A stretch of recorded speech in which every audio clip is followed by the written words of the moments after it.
All right. Thank you, Michael and Dr. Moore, for such a great session. This next session is in a similar vein as the previous session and is entitled Getting Out of Your Comfort Zone. For our panelists, please welcome Christine Kelly from Dartmouth College, Terlin Olds from the University of Alaska Fairbanks, and Nona Richardson from the University of Utah to the symposium.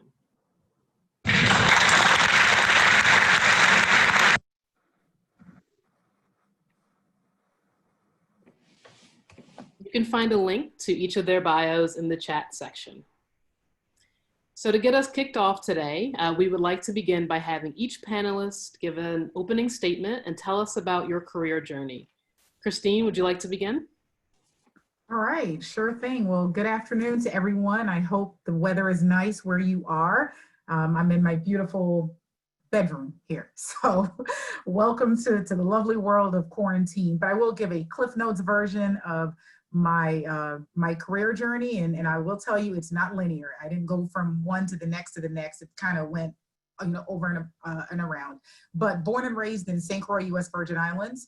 Went to college at Johnson C. Smith University, and then ended up getting I had 2 degrees there, got a master's at the University of Tennessee, came back to Johnson C. Smith, where I was a sports information intern. And then when I came back there, I ended up becoming the full-time SID. So shout out to all my sports information folks out there. So I did that for about 7 years, but I wanted something more. And here's the one thing about working at your alma mater. Sometimes people can't see you beyond being a student. And I'm just being honest that they couldn't see me beyond being a student, and I wanted more. So I ended up volunteering, doing some emceeing for the CIAA at the volleyball tournaments and on and on and on. And then Monique A.J. Smith, who most of you know leads Seeds of Empowerment, she recommended me for a position at St. Augustine's University. And all, glory to God, because I did not go in as an assistant AD, I went in as an associate AD. And, got there, then within a year, I ended up gaining the SWA designation as well. Did that for about 7 years, and there's a lot of story, that goes along beyond that.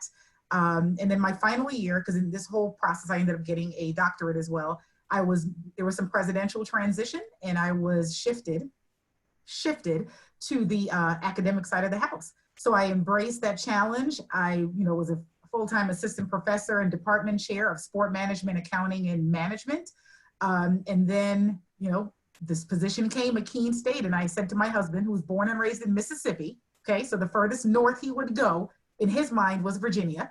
So I said to him, before I apply for this job, are you willing to move? And he said, heck yeah, I'm ready to get up out of here, because it was a really kind of toxic situation. Again, I'm just being honest here.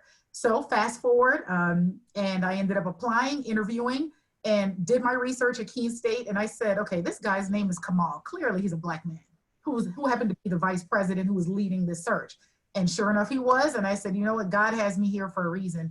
So I moved to New Hampshire, got the position at Keene State, did that for 2 years. And then an ally in Donnie Brooks reached out and asked me whether or not I would be interested in a position at Dartmouth College.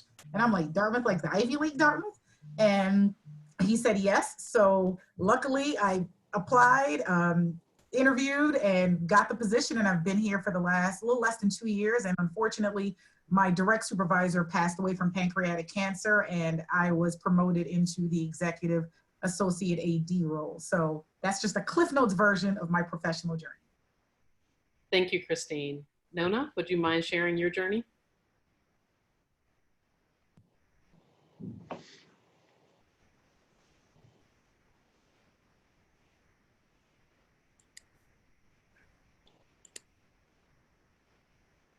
Looks like we're having a few technical difficulties.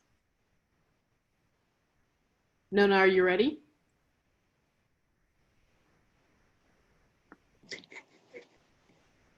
All right, can you hear me? Yes.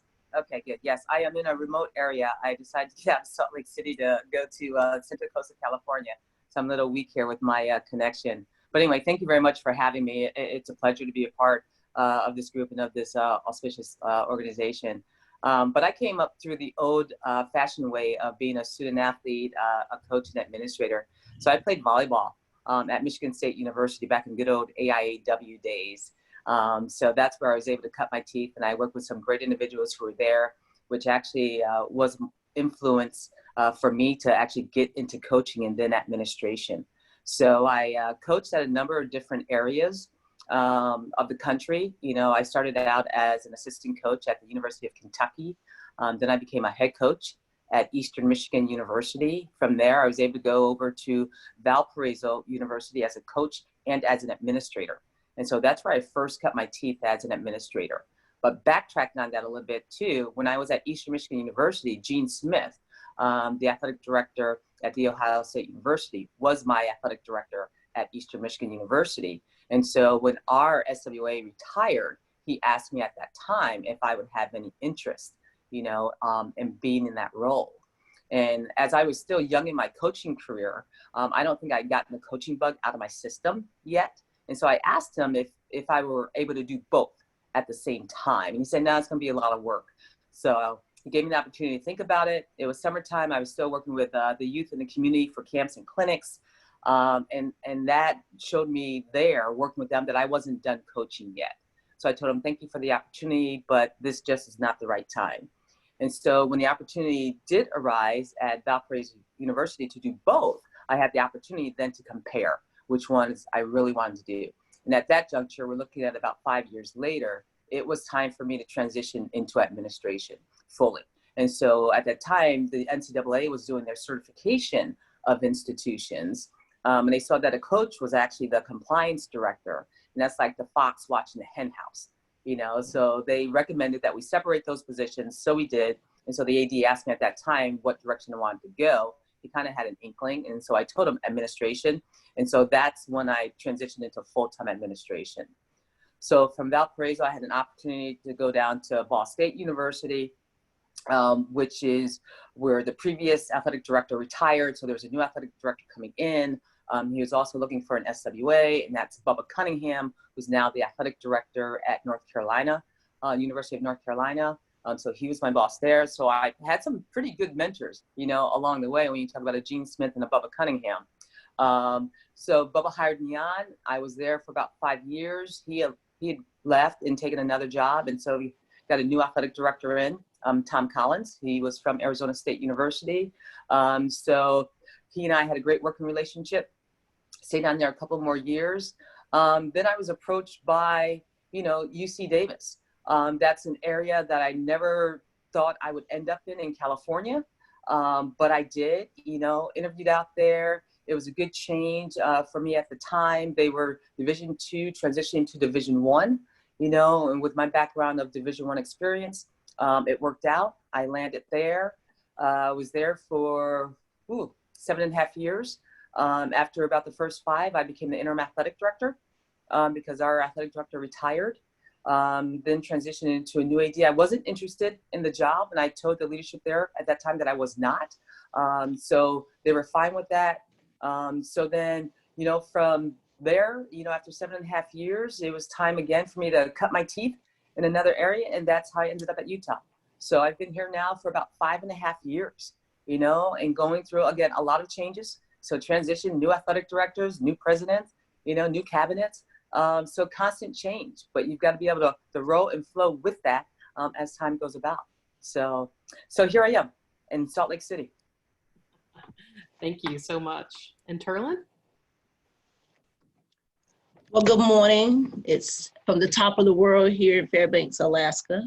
It is 9:09 a.m. here in Alaska Standard Time. So thank you for having me. It's such an honor. I want to first thank China Ju for even asking me to be a part of this webinar. So thanks. Like Nona, I took the traditional route, student athlete, coach. I was Division II student athlete at St. Leo University. Graduated there with my degree in sport management, went on and got my master's in sports science. Began coaching. I literally just walked into the men's basketball coach's office and said, hey, I want to be a basketball coach. And this gentleman did not look at me. He didn't acknowledge me. He didn't say anything to me. And I stood there for about 10 or 15 minutes. Then I decided to leave. Went back the next day, and said, Coach, I want to be a basketball coach. I want to work under you. And finally, he looked up and said, why don't you go over there and work with the women's program? I said, well, if I wanted to work with the women's program, I would work with the women's coach. I want to work with the best, and right now I feel that you're the best. So a couple months passed. He calls me and says, hey, I think I have something for you if you're interested. So of course I was interested. So I became the assistant coach of the men's basketball program back in 1998 and served there until I had the opportunity to go and coach an NAIA program in Spring Hill, Alabama. And then a friend of mine calls me and says, hey, they have a head coaching job over at the NAIA school in near Jacksonville, Florida, in St. Augustine. So again, I decided to take my chances, put my name in a hat, got the job, 22 years old, became a head coach. Didn't know what I was doing, but we made it through. Got fired at 23. So that was a learning curve. And then I went and coached high school and taught high school. And then someone calls me to come and coach their junior college team at, which is now Palm Beach State College in West Palm Beach, Florida. After coaching there, I had the opportunity to go back to my alma mater, St. Leo University, serve as the women's basketball coach there for 7 seasons.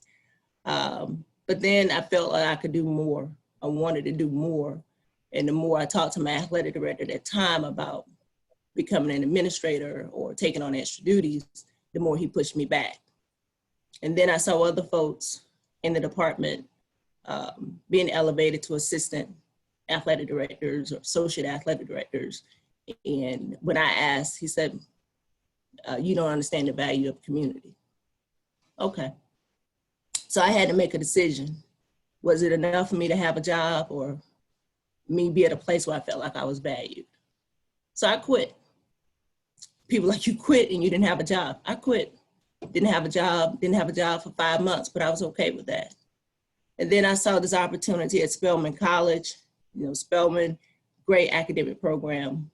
Had the opportunity to go there and have some administrative duties. I became the associate athletic director there, and I had the opportunity to still coach basketball.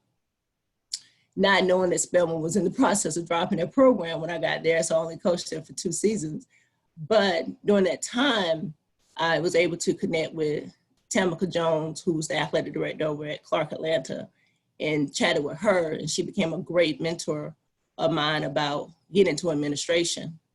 And at the same time, I tapped on the shoulder of my mentor, who's actually been in my corner for the last 15 years, Dr. Kiki Barnes, and shared with her about my desire to go into athletic administration. And those 2 female leaders were like, do it, try it. So they molded me, they shaped me, they pushed me, they corrected me. They were like, nope, this is not gonna work. Nope, you can't do this. Nope, this is how you have to do that. And I applied for the athletic director job at Chatham University in Pittsburgh, Pennsylvania. I told myself, if it's meant for me to be athletic director, I'm applying for this one job and that's it. I applied for that one job and that was it. And became the AD at Chatham University in Pittsburgh, PA. But when I got there, I realized, you know, this is a lot of work. You know, I came from the sidelines and it's like, I'm not ready for this. So I was able to get an opportunity at Chicago State at that time, working under Denisha Hendricks, which kind of pushed me into the more business manager, fiscal manager role. So I owe a lot to her to giving me that opportunity.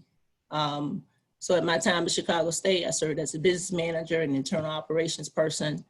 And then I ended up getting the job down at Grambling State. I felt that I needed to work with football. A lot of challenges as female administrators. They tell us we don't have Division I experience or we don't have football experience. So I was like, okay, let me go see if I can get both. So I was at Grambling State, served as the deputy director of athletics, as well as a business manager for 2 seasons, and worked out very well. And I went to the NCAA convention last January and was talking to someone, and they introduced me to the athletic director at UAF at that time. And he was telling me that, hey, I heard about you, your skill set. I need someone to help me run my day-to-day in the department. And my first words were, no, I'm not coming to Alaska. Not coming to Alaska. It's cold in Alaska. It's dark in Alaska. Alaska is like a whole different world. No thanks, but no thanks. And I was very adamant and matter of fact about not coming to Alaska. Fast forward, it convinced me to interview. And the funniest thing is, I interviewed well for a job that I didn't want. It was one of the best interviews I think I ever done, but I didn't want the job. And eventually they called, asked me about the job, and I was like, well, if you're serious, you'll fly me up there. So came up here and realized this place was similar to Pittsburgh, PA. And when I walked on campus, I felt that it was a place where I needed to be. And it was a place where I can instill change. Got here, a lot of change occurred. I came here simply as a business manager, and my role evolved into the executive senior associate director of athletics and SWA. Here at UAF, we have something similar to the Vanderbilt model, where our athletic director serves as the vice chancellor of student affairs, and I serve as the executive, which means I'm the person that's responsible for the day-to-day of the department. So if you name it, I do it. So I'm here from student athlete to coach to athletic director to now executive administrator, and it's been a great journey. Not an easy one, but a great one. Great. Thank you so much, all of you, for sharing your stories with us. Let's begin with a few questions for our panel. So first, actually, let's go with Turlin. What motivated you to accept a position in a location outside of your comfort zone? Well, it took a lot of prayer, because again, when I talk to people now, they're like, you in Alaska? Like, yeah, I'm in Alaska. But talking to my family and looking at things as an opportunity. We only get one opportunity to do great things. And as I shared in my opening statement, when I sat down with the coaches and came up here, I felt it was a place that I could impact change or make change. Talking with the coaches, they really loved the fact that I was a former coach. And so I was just like, why not? I'm of the belief you cannot allow fear to keep you from doing certain things. You can't allow fear to keep you from doing greatness. So I said, why not? I mean, it's not like I can't get on a plane and go back to what we consider now the lower 48. And I'll tell anyone, it's the best decision, professional decision I've made, and the easiest move I've made in my professional career. So it was one of those things, why not? Thank you. Nona? I can tell you with this particular job, I knew an individual who worked here. And so he reached out to me about the opening. And it wasn't really opened at the time. He just thought it was going to become open. I said, okay, give me some time. Let me think about it. I'll call you at the end of the week. 3 weeks later, I didn't call him back. It's like, why would I want to leave Northern California to go to Utah? You know, and so at the end of the 3 weeks, he called me back. He said, Nona, it's open. You know, I really want you to apply for it. And in the interim, I had the opportunity to actually look more into Salt Lake City, the university, the Pac-12, you know, and Utah was still young in the Pac-12 at that time. And they wanted someone who had the Division I experience, yada, yada, yada. So I said, okay, it's got limited resources right now relative to the rest of the Pac-12. And they're doing well right now with the limited resources. Once they actually get more, we could actually be the dark horse in this conference. Salt Lake City, despite what people think from the outside, is a progressive area. You know, it's that Democratic spot in the state of Utah. Great university, you know, so great reputation in that regard. good people who have been there for a long time. They've transitioned to their third conference now and still have found success with the same coaches, which was impressive to me. And so I applied, I did the phone interview, I came to campus, I got to talk with the student athletes, those of color who played there. After graduation, they stayed there. That was a big sign for me as well. You know, I spoke to a volleyball colleague who was a head coach at the university, who she and I went way back. She said, no, let me tell you why I've been here for 30 years. You know, and that was a selling point to me as well. And so with all of those things compared, and the fact that I'd already been on numerous campuses, which were predominantly white campuses, wasn't new to me. You know, I grew up in the projects, which had a mixture of everything. It was a melting pot, you know, so I've always been used to being uncomfortable. So this was going to be no different. It was just going to be in a state that was really highlighted by other things, the church, the Mormons, you name it, you've got it. You can't drink, da-da-da-da. You know, it's like, no, none of that is true. So I've been here now 5.5 years. I haven't regretted it. You know, I always connect, if I am on a campus that has great people and I work with great people and I don't fear coming to work every single day, I'm in a good place. I've had other jobs where late in the process, I've started not feeling comfortable any longer. That's when I've transitioned out.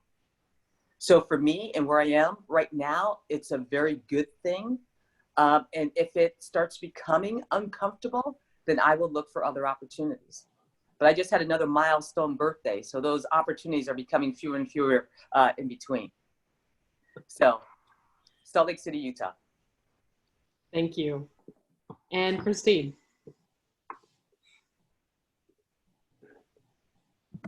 All right, sorry, I had to get unmuted. So my situation is a little bit different just because I have taken 2 different jobs in the state of New Hampshire. So for me, growing up in the Virgin Islands, anywhere is getting out of my comfort zone, right? So unless it's on an island, that's out of my comfort zone. Moving to North Carolina to go to college was out of my comfort zone. Going to graduate school at Tennessee, holy smokes, at Knoxville, Tennessee, the University of Tennessee, was out of my comfort zone. And then, you know, moving up to New Hampshire. So I'm not immune to that type of thing. Like for me, it's like, okay, you know, hey, let's just do it. But in terms of taking this position at Keene State and moving, again, Keene State was 4 years ago, and moving to New Hampshire, I'm a firm believer in you can't ask God to ordain your steps if you're not willing to move your feet. And at the end of the day, you can't say, I want an AD job, I want this position, I want that position. And when the position comes, it becomes, oh, well, it's cold. Put on a jacket and some boots and keep it moving, keep it pushing. That's how I look at it. It's too hot. It's too, you know, Midwest. It's this, it's that. You can't ask the man above to ordain your steps and you're not willing to move your feet. So for me, I just said, God, my next step was for me to be an athletic director. I feel like I'm ready. And he said, okay, here's this position. And when I say everything lined up, I literally applied the day after the position closed. Listen to me now. I applied the day after the position closed. One thing led to another. The day I came up here and interviewed, it snowed. It was in April. People on the search committee said, we don't think she's going to take this job because it snowed. Listen, I might be an island girl, but I'm resourceful. I know how to put on some boots and a jacket and get some snow tires and keep it moving because I knew that was the position and where I needed to be. So if I could, give any sort of mentorship or advice or guidance to anyone, if you want something and it's being presented, it may not come in the perfect box the way you think it should come, but it may be the best opportunity. And when I say Keene State was the best position for me, it was awesome. It allowed me to grow. It allowed me to be under a supervisor, and Dr. Kamal Atkins, who had North Carolina ties, who had HBCU ties, who was able to help me make mistakes and not hold me back. And it was in all of that learning that the position at Dartmouth came. And then, like I told them, I can only be me. So if you're not ready for this, then I'm not an Ivy League person. I'm not a high academic person. I am me. So either you're going to take it or leave it, apparently. We'll continue to move on from there. So comfort zones for me, I'm always doing something outside of a normal comfort zone. Thank you so much for sharing that. Our next question for the panel is in regards to areas of inclusion, can you comment on some aspects of intercollegiate athletics that seem to be improving? And for this one, we'll start with Nona. Yeah, I think it varies depending on what campus you're on and what support systems you have in place. You know, for us, I'm on a big campus, you know, and our president is very invested in making sure that we've got the right people in the right positions doing the jobs that need to be done. Because we are in Salt Lake City, and as I've stated, you have this impression of what the institution looks like and is made of. She's made a point to align her cabinet differently than what it has been in the past, because she is invested in diversity and inclusion. She's expanded that office on campus, so that leads athletics to have joint ventures now with our constituents across campus. We don't have to rely on just what we have resource-wise, because our resources are more limited in utilizing for those various aspects. So being able to join forces with our campus entities is huge. What's going on in our country today has really, really impacted us. When the art AD, who's only been on campus for 2 years, he wants to make sure that he's doing right by everyone in our department. And he, like a lot of other ADs, have put out, you know, statements of how we're going to do better. He's got to do better by our student athletes of color. You know, so we have a group within our athletic department started up by our personal development side of the house called Youths Talking Equality and Social Justice. You know, so they had a Zoom call yesterday. We had people from across campus. We had our Black Cultural Center moderate it, you know, so that we can bring up issues that are going on. And we want to make sure that that stays in place for our student athletes, but we have to get more of our student athletes of color involved with it, you know, because from what I understand, basketball was not a part of it, football was not a part of it, you know, and those are our largest constituents of our student athletes of color. So that was disheartening to me. You know, so our athletic director, our deputy athletic director who oversees the football program, our football coach, his position coaches have to be more invested. We talk about lip service all the time. We need to see the action. So action coming from that higher level is what we're going to need in order to get our male student athletes of color involved, you know, in talking about what's going on along the country.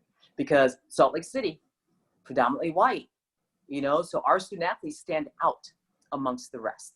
So we've got to make sure that, one, we're taking care of their basic needs while they're in our program, but two, taking care of them when they are not in our program as well, and providing them with the tools and necessities that they need to be safe and successful out there.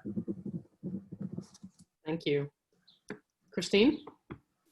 So in terms of inclusion and just what that looks like with the NCA, or just in general, and how that is changing or improving in intercollegiate athletics, I would say the different programming that exists with the NCA right now, and I know COVID is kind of throwing his or her, depending on how you want to look at it, ugly head in all of these programmings, but I do think the programming has been much better than it used to be. So about 14 years ago, I was a member of the NCA's Leadership Institute for Ethnic Minority Females. It's now since been renamed, and rightfully so, to the Dr. Charles Whitcomb Leadership Institute, but that was transformational for me.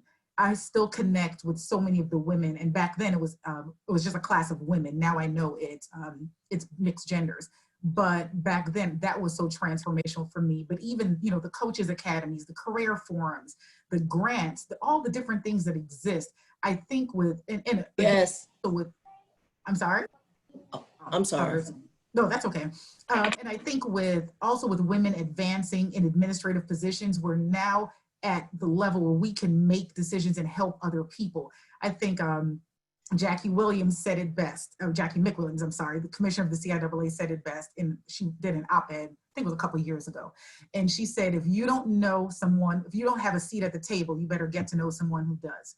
So I think now with us having more women, particularly in these different administrative positions, it's now helping to bring other people up and not making it as hard for people of color to get some of these different positions. So in terms of improvement, I think that's there. If I could just chime in for 1 second about something, if you do get to that position of authority where you can make a decision, please don't turn your back on people. Help them out. There's some people, and I refuse to call names, I won't do anything like that, but you get to positions of AD-ships or positions of authority, and all of a sudden it's like you've arrived. Do not forget about the people. We have a responsibility to bring people up with us. So if you're in that role that you're able to help other people, then you need to do that, because nothing will improve until you do that role. So shout out to the Miriam Merrills, who, you know, Lauren, all the others who just became athletic directors. Make sure that you're bringing people up with you while you're in those positions of influence and authority. Thank you. And Terlin?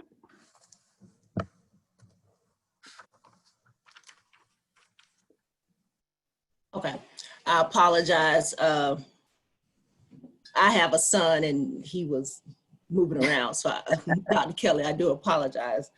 I end up saying something in the middle of your talk. So I'm sorry. Listen, about don't that, you y'all. apologize for that. Too many women are out here apologizing for having to be a mom and doing this stuff through it.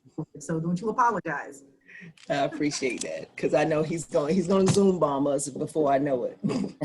But to answer the question regarding areas of inclusion and the areas that are improving, as I shared in my introduction, it's been a journey for me, but it hasn't been an easy journey. Just trying to have a seat at the table, starting out as a young coach, being the young kid, as they used to tell me, or having a baby face, not knowing enough, and then just trying to rub elbows with people to be a part of what I call the Cool Kids Club. And now we're having these conversations, and we're standing on this platform to be a part, to show what, that we can do the work, that we have the knowledge. So I do see a lot of areas of change. I do see that this has been a high point of conversation about inclusion. Our university here at UAF, we stand firm on diversity and inclusion. We take pride in our departments being the most diverse department on campus. From myself as a, I'm sorry, you here. Myself as being a Black woman in the department, we have a Hispanic compliance director. I apologize.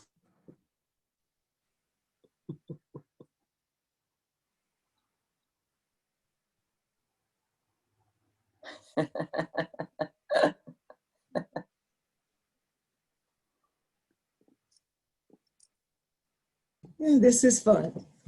But I still think that it's important, as Dr. Kelly mentioned, that we need to be able to lend a helping hand and pull each other up. And I think that's where we're struggling. I think we're struggling. I think the organization as a whole, I think the universities are being more intentional about having the discussions and having a more diverse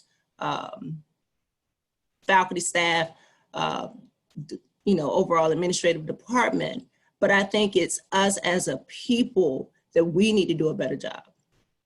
Many folks get great opportunities and don't reach across the bridge or across the table and say, hey, how can I assist you and get into the next level?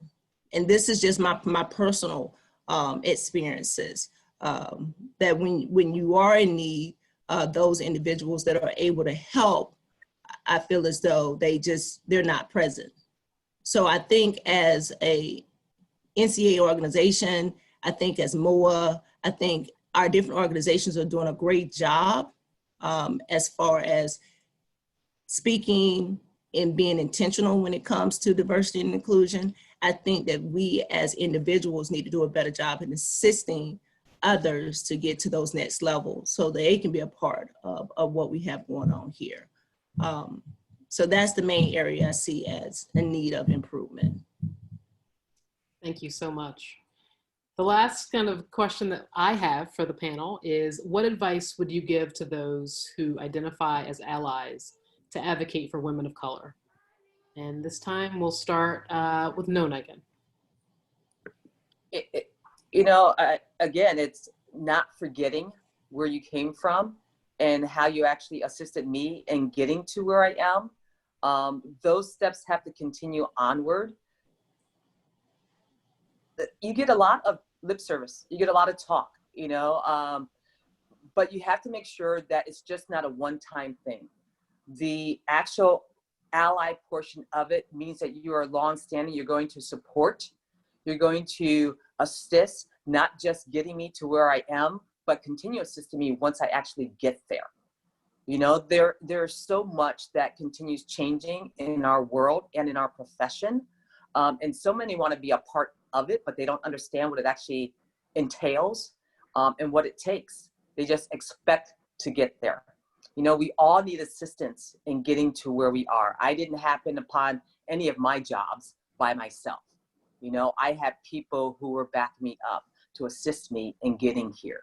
You know, and I can never forget what they did to assist to get me here.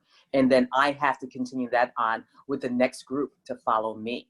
So we've got to make sure that, as it has been stated, you know what, we rise up as we rise up. You know, we're pulled along. We have to pull along others. We have to make sure that our voices are heard, and we have to make sure that our allies have their voices in the same position as they were when they got us to where we are. This is not an easy profession to be in. You know, we talk about how our student athletes are manipulated for the betterment of coaches and athletic directors. You know, is that true in some instances? It is. You know, is it true in most instances? It's not. You know, is police brutality rampant? It's not. Is it isolated cases? Possibly so. You know, but it's the same kind of combination and scenarios that we're all going through. We have bad apples, you know, who work in our profession. But you've got to make sure that, you know what, you hold true to who you are. You align yourself with the right people. You have conversations. You have tough conversations, you know, that are out there that will help us assist our student athletes, because that's who we're here for, to continue on and be the best who they can be. So allies can be positive, allies can be negative, but they can't just be a figurehead, you know, in one position as we move through this. It's got to be a career type situation for us all. Thank you. Turlin? Powerful, Nona, powerful. She's correct. You know, allies can't just be like a one and done. These individuals have to see you through the course. And it's important that you have the right allies in your corner, because not everyone is looking for your growth or your elevation. So it's important that we're cautious about who's in our corner and who we're considering an ally.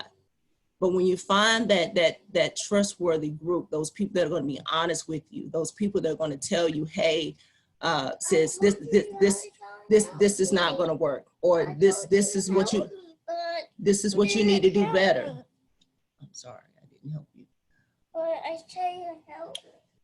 You have to make sure that when you find those honest people, those trustworthy people, those people that are going to be in your corner, that you keep them in your corner, and that you're able to take, you have to be able to take the punches. Because if they're true allies, those people want to tell you when you're good, bad, or everything is just wrong for you. So you have to make sure that you have the right people in your corner. And again, when we have the opportunity to level up, we have to make sure that we extend the helping hand to help other folks get into those similar positions. Great. Okay, so I would be remiss, and especially listen to what Turlin said and Nona said about not recognizing the people who helped you and you know, along the way, and be willing to not only be the allies when things are great, but also when things aren't, and we'll call you to the carpet on that. So I know Jackie McWilliams is on here, commissioner of the CIAA, who gave me several opportunities to do public address announcing and speaking engagements and those types of things. So thank you to Jackie, thank you to Monique A.J. Smith, Dr. Dorothy Kowser-Yancey, President Emeritus at Johnson C. Smith and Shaw University, who called me in her office several times and got detail. And then lastly, Diane Bordley-Suber, who did the exact, Dr. Diane Bordley-Suber, President Emerita at St. Augustine's University, who did the same thing. But in terms of allies, first of all, you need to truly be an ally. And to exactly what Turlin said, whether that's positive or negative, and when I say negative, in terms of constructive criticism, and let them know. I will give you a quick story that one time, back then I used to, wear European looking hair and had bright hair and all this other stuff. And Diane Borley Hoover called me to her office, president now, called me to her office and said, you're putting on some weight and your hair is too bright. And I was like, excuse me? Like, what are you taking me here? But what she was trying to tell me was, if you want to advance in this profession, the way it's set up right now, and this was over a decade ago, you're going to have to look a certain way. And I appreciated that. I listened to the message, not necessarily coming from the messenger, because it's easy to take that stuff personal. I would also say, truly support people. If they've done something good, champion them, shout it out. I just tweeted about Tony Ann and saying how great I thought she did moderating the session prior to. Do that. Shout people out. Let people know that they're there. If you have influence, if you're in a position of authority, help people out. Tell the world. Advocate for people of color, for women, for marginalized groups to be speakers. I think there was some years ago, Patty Phillips had a conversation, who's the CEO of Women Leaders, and asked us, well, how do we get more women of color involved? And it's like, well, you can't keep going to the same people. You need to go down a little bit deeper. And then all of a sudden, all of these other people started to be speakers and panelists, and they're moving on, doing great things within the NCAA and other areas of intercollegiate athletics. So be willing to speak on behalf of people. And then the last thing I would say is, if you recognize that somebody's doing something great, and I think I mentioned this just shortly about Tony Ann, put it out there. If they have great expertise, if they're in a meeting or if they did something great, make sure you recognize people so they understand that they're valued. And so again, being an ally could be in that regards, or telling somebody they need to do something better. And I'll call you on the carpet if you're not doing something right, but I'll fix your crown that it was crooked. Because the world doesn't need to know your crown is crooked. Okay, so I know I give all these little cliches and things such as that, but that's how I lead. So I'm hoping that would help all of our allies that are on this call, whether they're men, women, white women, black women, whomever. If you can help somebody, you have a responsibility to do that.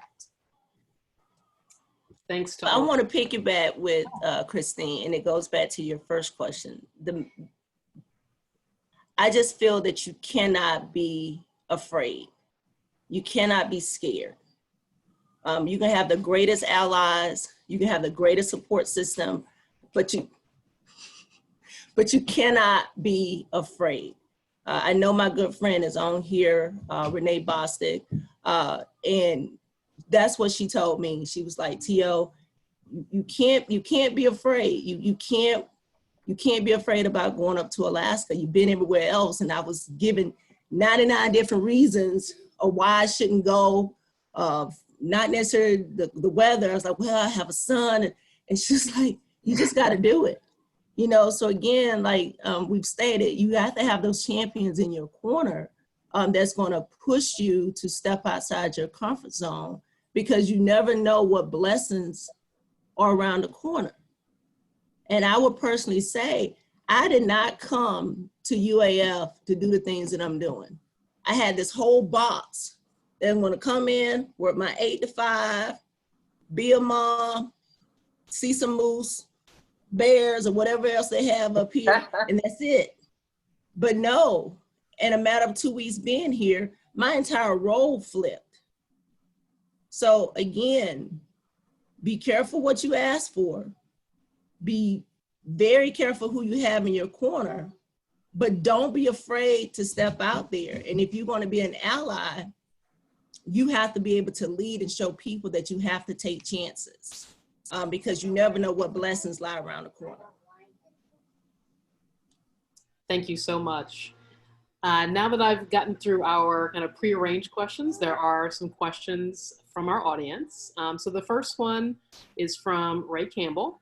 If you've experienced failure while getting out of your comfort zone, how did you handle it? And what did you learn from that failure that propelled you to your next steps? Depends on what kind of failure you're talking about. Really bad day. The one thing I will not do is let anybody see that they've gotten under my skin. Now, I'm not saying that they haven't, what I would do is get in that car and I'll drive somewhere to an open parking lot or something, and I'll cry in my car if I have to deal with that. And then come back and I come back to my nice smiling, self. But no, seriously, honestly, we all go through failure. I think failure is opportunities for growth. And if we don't fail, we won't be able to grow. So you have to take it and be willing to admit that you failed, especially if you're in a position of leadership. Too many times, too often, leaders make mistakes and don't admit that they've made a mistake. Admit that you've made a mistake, that you failed, and how you're going to move on, and then move on. You can't worry about tomorrow. You can't worry about yesterday if you're trying to, focus on moving forward. So those are just, some things that I work at, but you'll never see me cry at work about somebody getting under my skin. Okay, ever. I would echo that, and I own it. If you did it, you did it. If you failed at it, you failed at it. But then have conversations. My go-to is talk to individuals who have worked in the environment longer than I have at that particular institution and ask them how they dealt with it, and then learn from their experience of being in that same type of situation. You don't grow until you fail, and so those are our steps in the process. Yeah, you never know how good you can be until you find yourself on your back. And you just own it. Like I shared when I was 22, coaching, hot head, thought I knew it all. 23 years old, one day after, the year after I got hired, it was like, oh, we're going to change. But you have to look at it. Do I see him wallow in this quote unquote failure, or do I push through and figure out if there's another opportunity? So I just found a way to push through. I shared that I was at Grambling State University, had opportunity to work with football, work in the swag, work Division I athletics. In 2 years there, they're like, okay, we're just gonna get rid of your entire position. I mean, I walked out of there with my head held high, grabbed my baby's pictures and like, okay, see you guys. I said, I just got to figure it out. What's going to be my next move? And I was sharing, you're not going to see me cry. I refuse to let you see that I'm broken. When I began coaching, the men's basketball coach, again, I was the only female on staff, literally got nose to nose with me. And his words still resonate with me today. He said, if you're going to be successful as a female in college athletics, you never, ever, ever let them see you sweat. I mean, this man was nose to nose, spit everywhere. This is in the 90s, so Bobby Knight era, and he was just right here. He got mad because I didn't do a recruiting report correctly. And I was terrified. And he's like, you better not cry. You better not cry. So every time I find myself faced with failure or opportunity for self-improvement, as I put it, I go back to that. You better not cry. You just got to push through, recognize what you did wrong, recognize, hey, you've outgrown this position, or there's another opportunity that lies ahead, and move forward to bigger and better things. Because again, what doesn't kill you makes you stronger. Wow. Our next question comes from Ashley Jones, and we'll start with the question from Christine's perspective, and then hopefully we can hear some other perspectives. But as someone who's starting their career in collegiate athletics as an assistant SID, can you share how you strategically and personally made moves to other administrative roles? Well, one, it didn't happen at Johnson C. Smith because they couldn't see me past being a student. So I had to go somewhere else. But no, seriously, with that, I volunteered for as much as I possibly could. And again, like I said, Monique A.J. Smith gave me opportunities to volunteer and work at the CIAA volleyball tournaments. And that just led to some other things. But I had to be intentional about letting people know what I wanted to do. I had mentors even within Johnson C. Smith who tried to help me, and it still didn't happen. But I'll also say as SIDs, sometimes we are, and I say we because I feel like I'm once an SID, always an SID, we're very dogmatic. We don't see the bigger picture. We think we have to do our stats, do our release, do this, do that, and that's it. You've got to start thinking as an administrator, start thinking more broadly. What, how can you pull together your budget in the eyes of your athletic director? Can you think about how the AD would respond to certain things? present those types of perspectives so they can start seeing you in that light. And one other thing, your appearance matters. Okay. When I say appearance, I mean, I used to be the SID wearing sweats coming to work every day. I don't see very many ADs wearing sweats. So understand your appearance matters as well. And you can't come to work in your jeans and your t-shirts and your sweats and your whatever. You need to start dressing the part. Dress for the job you want, not the job that you have. Mm-hmm. That helps you a little bit. Feel free to reach out to me after this and we can talk offline as well. So I started out in compliance while coaching. You know, and compliance is one of those jobs that you don't want to be in for the long term. You know, but sometimes you have to move out to move up. You know, and so that was my situation. You know, I knew I would have been limited in compliance if I stayed at Valparaiso University, because it's a small institution, you're going to wear a lot of hats anyway. But when the Ball State job presented itself for me, and I saw that that was more student athlete support services and overseeing a number of different areas, that's what piqued my interest to move on. And fortunately for me, it worked out and paved the path for my next steps along the way in administration to lead me to be where I am in Salt Lake City, where I oversee a department of probably about 100 individuals between sport programs and the areas that I oversee.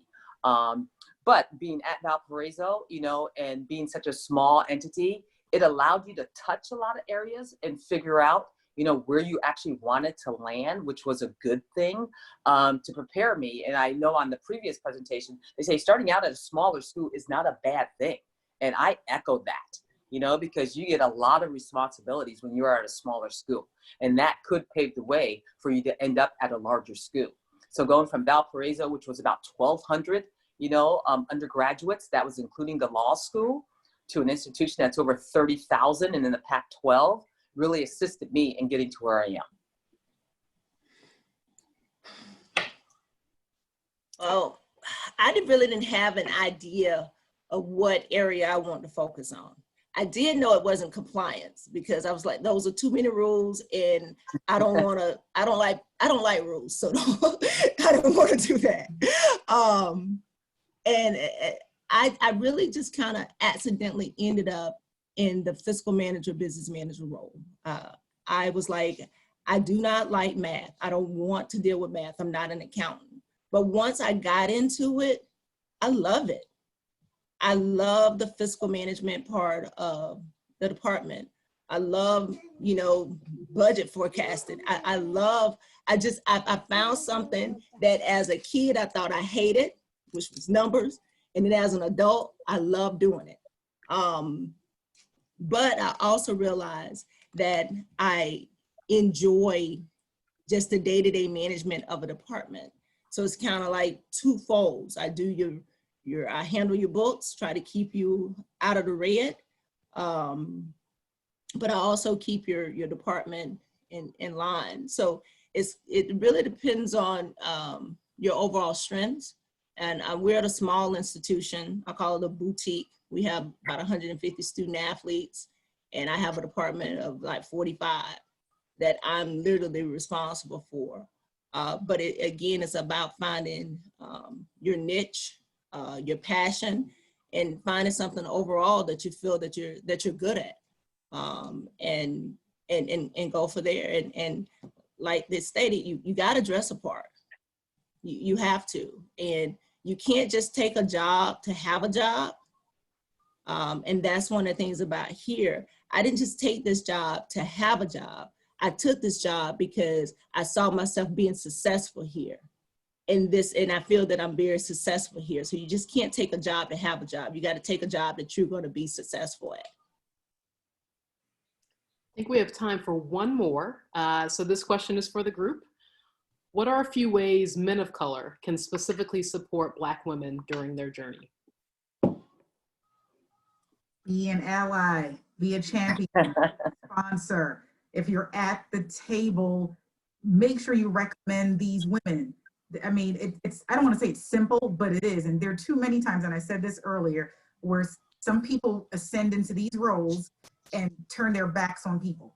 You can't do that. You have got to help people out. We all have a responsibility, especially our men of color. So shout out to Donnie Brooks, because he, as I like to say, is the plug. He is the reason I am at Dartmouth College. And it was because he championed me as a Black woman to be the first, and at the time, the only Black woman or to ever sit at the senior table at Dartmouth College in over 250 years, like ever. So for the fact that Donnie would even champion and make sure to make those calls, if it wasn't for him, I wouldn't be here today. So we need more Donnie Brooks out there. So Donnie, I don't know if you're on here, but shout out to you. It's the old adage, don't forget where you came from. You know, it took others to bring you up. You know, don't forget about those who are behind you. You know, there are a lot more men of color being hired in AD roles than women of color. You know, and again, it goes back to that. Well, you don't have the football. It's like, I don't need the football. You know, many ADs have not played football, you know, or overseen football programs. So why is it different for us, you know, compared to them? You know, we're all coming through the same path. So again, don't forget where you come from. That is true. I wouldn't be at UAF.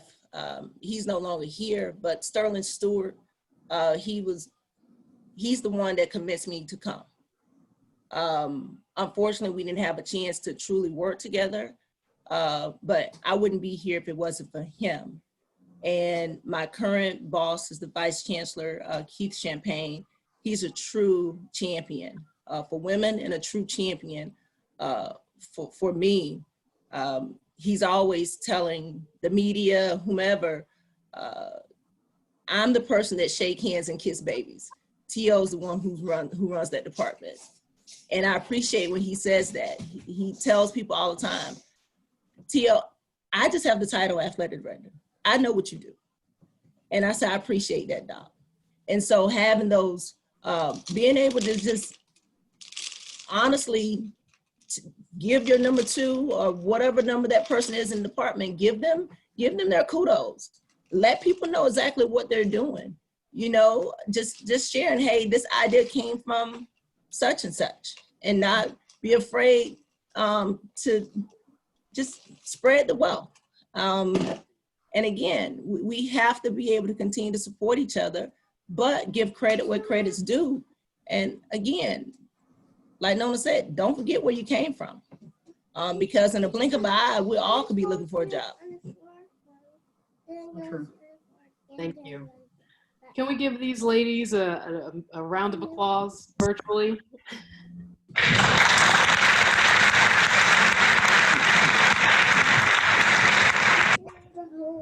Thank you for being so open and candid with your stories. We all needed to hear exactly the way you presented it. And thank you so much.